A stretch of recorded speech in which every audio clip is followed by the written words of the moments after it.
At what point are you too invested in a lock journey to cut off your locks?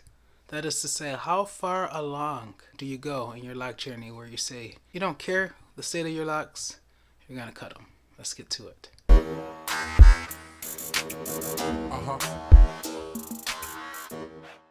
Welcome back to the Atreyu Locs channel. Hi, I'm Atreyu, a semi-freeformer who is dedicated to bringing you guys the best tips to grow a healthy set of locks. If this is your first time making yourself comfortable, I am glad to have you. So I got a question, I think it was yesterday, from Fifi Biggs. The person says, "Hey, I love your channel!" Exclamation point, exclamation point, exclamation point. Thank you. I'm glad you love the channel. I must be doing something right. I have a question. I dyed my hair 2 years ago and it's really weak at the ends. I'm slowly losing the part I dyed. I know my growth has been stunted. Should I just let it grow out or start over? I'm almost 4 years locked and very invested in the journey. Well, to be honest, you have already answered your own question with that last sentence. If you're invested in your journey, then I say don't start over. I say you continue rocking with what you have. Now, it sounds like the dyed part of your locks are the tips, the ends.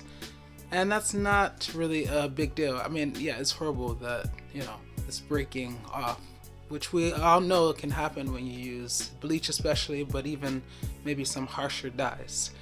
But the fact that it's at the tips or at the ends of your locks, that's a good thing, because if you want, you can just cut them off all at once. If you're worried about your hair being too short by doing the big chop, which is not a big chop at all if you're just cutting, snipping, the ends, but sorry, I'm in a silly mood. You can instead just snip a little bit at a time as your hair continues to grow, right? So it's just a matter of how you want to deal with it and your comfort level, like what you're comfortable with in terms of length. Now, you mentioned that your hair has been stunted as a result. I assume you're saying that hairs, those tips, those ends have been breaking off at a comparable rate to your hair growth, and so it appears kind of like your hair isn't growing, right? Is that what you mean by stunted? I assume that's what you mean. Kind of like, in the natural hair community, they always say, yeah, my hair doesn't grow, my hair hasn't grown in years, or I can't get it past a certain length. Putting terminal length aside, because that is a real thing and does exist, for some people, obviously it exists. Your eyebrows never grow out, way out there, right? So it exists. But barring terminal length, right? A lot of times it's because the rate of breakage is equivalent or comparable to the rate of growth, the rate at which your hair is growing. And so it appears like your hair isn't growing, it appears stunted. So once you have dealt with or addressed the weakened strands that are going to inevitably fall off, you should be good to go. And you've had your locks for either 4 years or almost 4 years. Congrats to you. That's awesome. I remember when my locks were 4 years old. That was actually my first milestone. That was like it wasn't my first milestone, but it was my goal to get to 4 years. And then at that point, I was like, I don't know what I'm going to do with my hair, if I'm going to cut my locks off or what, because for those of you old cats who have been subscribed to me for years now, you know that I prefer short hair. I actually don't like long hair, which is why it's always up. I try to let it down for some of these videos because I know you guys want to see my hair, but I mean, after all, it's a lock channel. Speaking of, I have been kind of going crazy trying to figure out the direction that I want to take this channel. I feel like I'm not the lock guy, right? I'm not the lock go-to person in the community. I feel like I have given you guys all that I can. I feel like this question that I got today could have been posed to someone else and they could have easily given a response. Maybe it would have been different, maybe it would have been the same, but I just feel like you guys don't really need more videos from me concerning locks, because I've told you all that I can tell you. I'm 8+ years in the game, nothing is changing.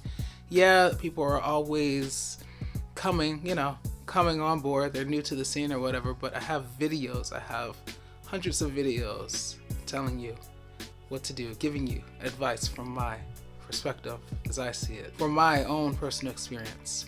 So yeah, I think this channel needs to go in another direction. I'm just kind of racking my brain trying to figure out what direction it could be. I don't like drama, I don't like gossip, I don't like all the stuff that I feel like the people that are on YouTube love and partake in to get you guys, to get you as subscribers. I don't like that. It's a waste of time. It's a waste of energy. It keeps you stunted while you're engaged in their videos. You know, they're climbing higher and higher, but you're just staying, you know, you're staying where you're at, and people don't realize that. So I don't want any part of that, and I don't like the scheming that goes on, you know, the manipulation. I feel like that's a form of bullying, you know, just like manipulating people to watch your videos. I mean, if they want to watch your videos because you make great content and it's on the up and up and you have integrity and you're not doing anything harmful to them, then that's great, you know, watch away. But I feel like by and large the majority of YouTubers, content creators, they don't fall in that category, and I definitely don't want to be in a category with them. So I'm struggling to figure out the direction that I want to take this channel. But I will say that I don't want to just abandon it or abandon you guys altogether, okay? And I think many of you would probably continue to watch my videos because you've come to appreciate the person that I am, my essence, my uniqueness, whatever, which is really cool. But if you guys have any ideas, let me know down below in the comment section. All right, well, I think I've answered this question, Fifi Biggs, thank you so much for it. And yeah, I guess addressing the question at the beginning of the video, the larger question, is there a threshold? You know, do you get to a certain number of years and then you're like, okay, I don't care what comes my way, I'm not cutting these locks off because I'm committed, you know, I'm invested, as Fifi said. I think it depends on the individual, you know. If you've had locks for 18 years and you know, they're weak, they're constantly falling out, then, you know, for one person that might be reason to just cut off their locks, figure out what went wrong and start over and avoid that mistake, right? But you might have a different person with that same scenario, and that same scenario who will just continue on, you know, picking up their locks off the pillow or off the floor when they fall out, and, you know, doing whatever they can, holding on for dear life to their remaining locks. And that's fine. It just depends on what the individual wants.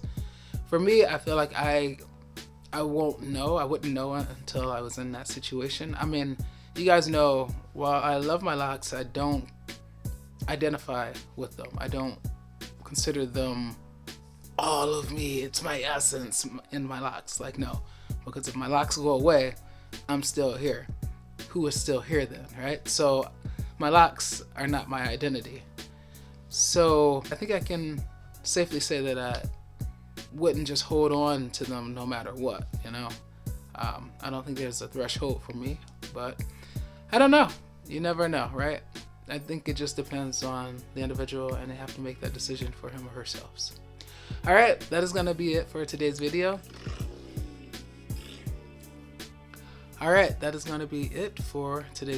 If you choose to love, do so unconditionally, because loving with conditions the heart to not really love at all.